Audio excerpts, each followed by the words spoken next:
Hello everyone, in today's video we're going to be showing you how you can adjust the weather and what the weather options mean in Flight Simulator 2024.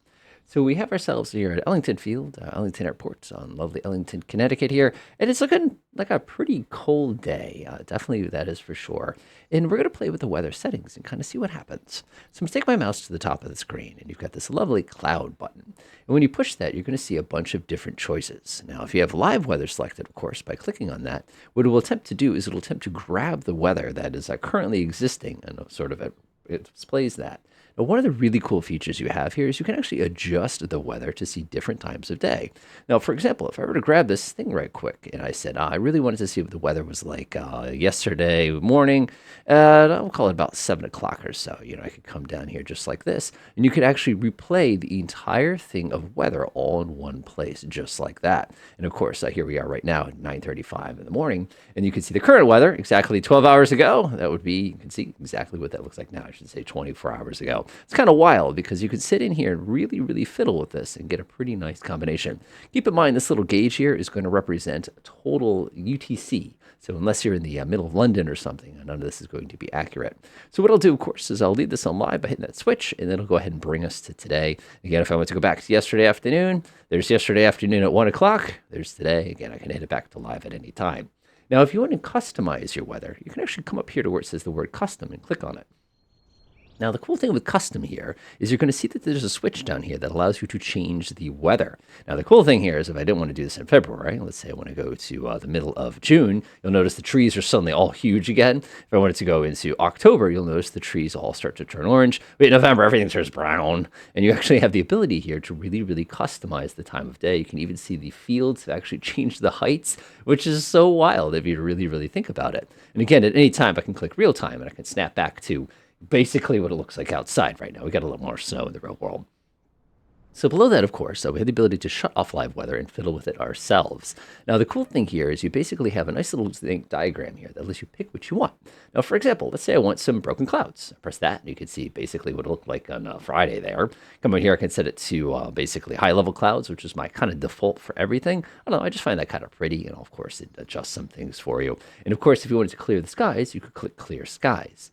Now, if you wanted to even control the weather even more aggressively, let's say we're doing an instrument approach or something, you could actually come in here and actually select the individual settings. Now, the first thing you're going to want to notice is you have this option that says AGL. This allows you to say above ground level or above sea level. Now, you got to remember this. When you hit AMSL, this is your sea level changes, which for me is often more valuable than the ground level changes, depending, of course, what type of weather you're trying to emulate. So what I'm going to do now is I'm going to swing over here and I'm going to add some clouds. So let's go ahead and click on this one real quick. And you'll see that this layer right now has been squashed. It's 8200 to 8200. Let's say I wanted to take this cloud layer and I wanted to drop it down to, we'll do like 4500, which is pretty typical from around here. Go ahead and select that text. I'll press 4500. Top altitude, I'll do, I don't know, I could do all sorts of different altitudes here. I can drag this up, I can drag it down. Go ahead and drag it just a little bit. You can also come over here and fiddle with it if you want. It really doesn't matter depending on what clouds you're creating. Now, you'll probably observe there is no cloud above my head right now. And the reason for that is there's no coverage. So by adjusting the coverage, you can see you can real-time adjust the cloud coverage. So if we were like a very light clouds, you could set this to 10. If we are relatively, broken clouds like that, if you want to go straight overcast, you can drag it. And you can actually see right as we cross the threshold of overcast, everything just thickens up just like that. Now, while we're overcast, let's take a look at the density control. The density will dictate how much moisture the clouds have and also how much dust is trapped. Now, if I were to grab this and drag it downwards, you can see that I can almost see through the clouds. And that gives you an idea of how dense. And again, if we drop this back down to these light clouds like this, we'll do 15 for my demonstration.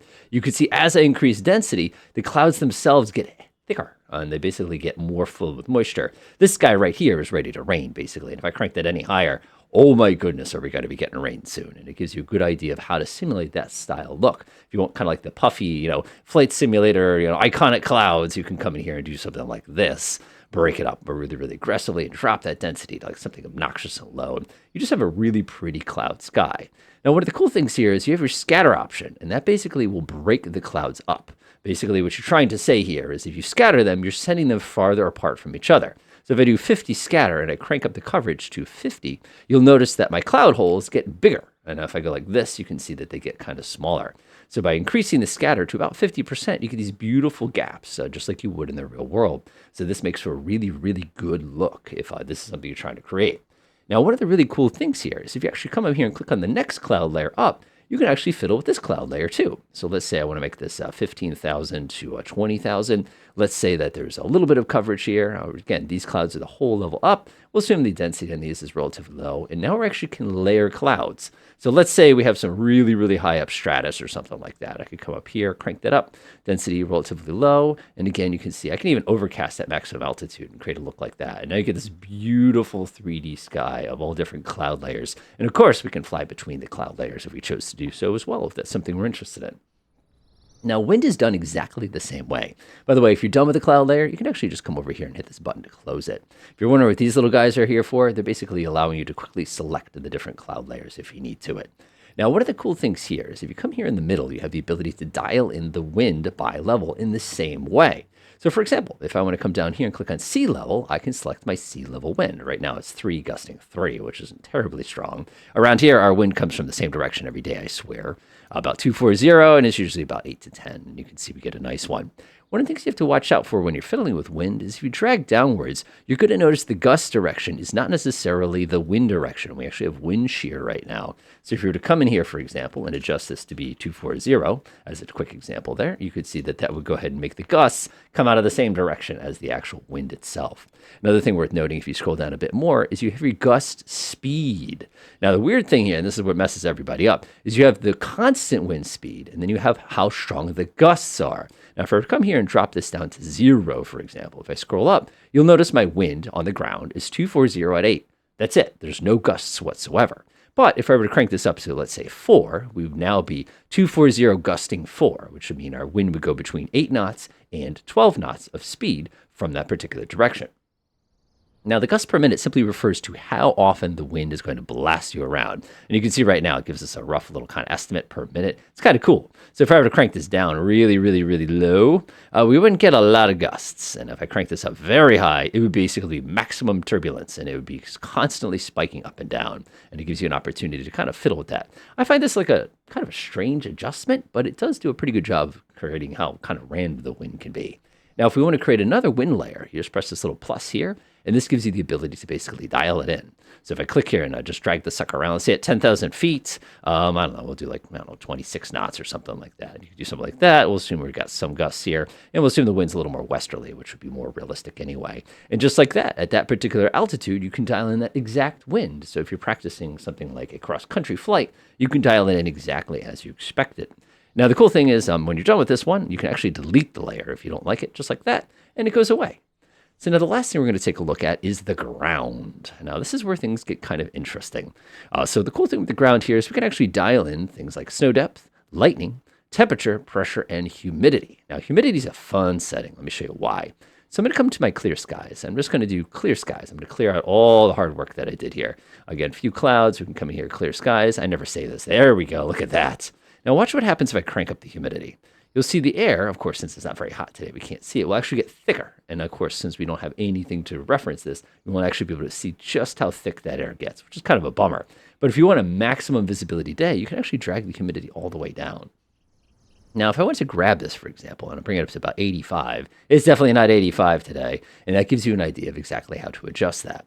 Now, I'm going to leave my temperature alone here. Realistically, current temperature today, it's about minus 12 outside, so it's pretty darn cold. C, obviously.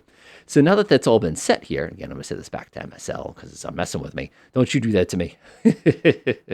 One of the things we can do, of course, is we can set the depth of the snow just by dragging this. Right now, for us, it looks like that's about what it looks like this time of year for us. But you can see what that does, and obviously that's going to impact how smoothly you can move through this. It also makes it really, really easy to see things like these guys. One thing I find very interesting is if you crank up the snow depth, let's jack it up all the way here, you'll notice that all it really does is just kind of create this little, like almost a coverage more so than a depth. And you can see that we can still see the runways perfectly. In the real world, they'd be coated. So, of course, that doesn't do much for us.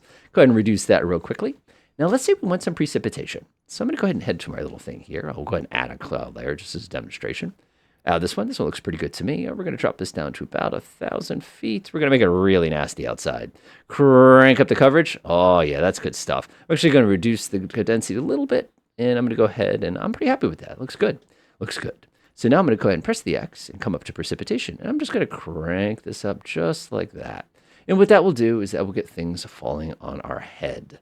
Now, the cool thing here, of course, as I open this up, you're not going to see a whole lot of precipitation coming down from there right now because it's all going to be basically snow and ice. Now, you can see a little bit of it kind of hitting at this particular point. I also appreciate the fact that this thing is kind of cranking here. Now, if we wanted to make this truly a New England day, we could do something like that. And I'm not going to lie, I probably do not want to go flying in this particular weather. This seems awfully dangerous. And again, it's just kind of one of those little things that we can do.